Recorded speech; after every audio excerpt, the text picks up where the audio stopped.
Hello and welcome everyone to Gold Asset of the Day for the 3rd of November 2021, presented by myself, Phil Carr, at the Gold and Silver Club. So firstly, excuse the voice today. I've been speaking a lot lately, so it does sound a little bit hoarse. But with that, let's get right into it in terms of what we're looking at over the course of this week for gold. So firstly, in the last week, hedge funds and money managers, they've increased their net long positions on gold by 7%. So with that, we do continue to see gold be range bound at the moment. I'm looking for support to be coming in this week for gold at 1,770 US dollars per ounce, and then resistance at $1,815. Right now, we're bang in the middle of that range. What we've seen over the last few days is the usual post-European central bank sell-off for the metals that we discussed with you last week. We saw gold and silver essentially tank on Friday, as we talked you through last week on gold and silver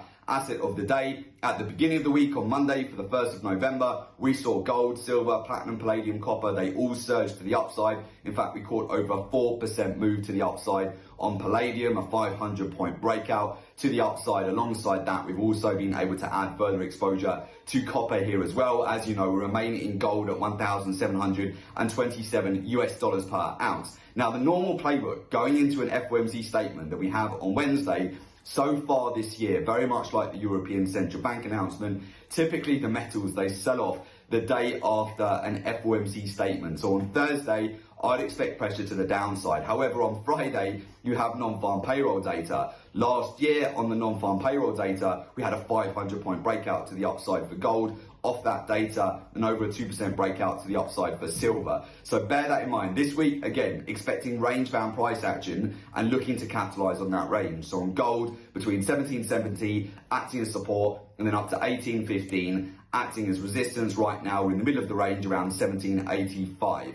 Then as we head into the following week after that, so after we've got Friday's non-farm payroll data out the way on the 5th of November, the last 5 years in a row, gold has sold off after the 5th of November, anywhere between 0.5% up to an 8% move to the downside over the rest of November. So typically, over the last 5 years, from the 5th of November onwards, gold tends to tank, silver even more so. So silver, over the last 7 years, since 2013, silver has typically sold off anywhere between 2.5% all the way down to a 10% move to the downside over the month of November from the 5th of November onwards. So what could happen is you do get some big volatility on the FOMC statement, on non-farm payrolls, but essentially I would expect any breakouts to get faded next week and as we progress throughout the month of November, which sets up for both opportunities to sell short, but also fantastic opportunities to buy much lower once we move into the month of December. Those are some big opportunities to have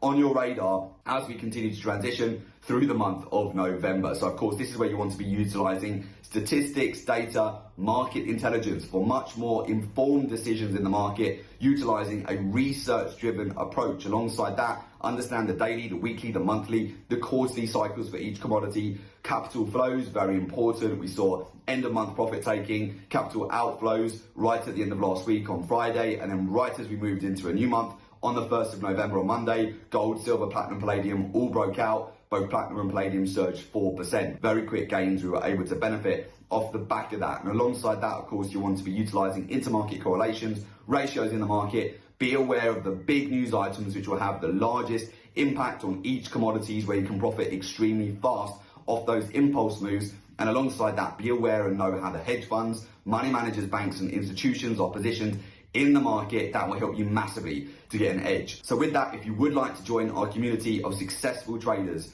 learn the research-driven approach to the market, and join our professional mentorship program, there is an opportunity for you to do so. Just make sure you click in the link below today's report in order to make an application to join our professional mentorship program.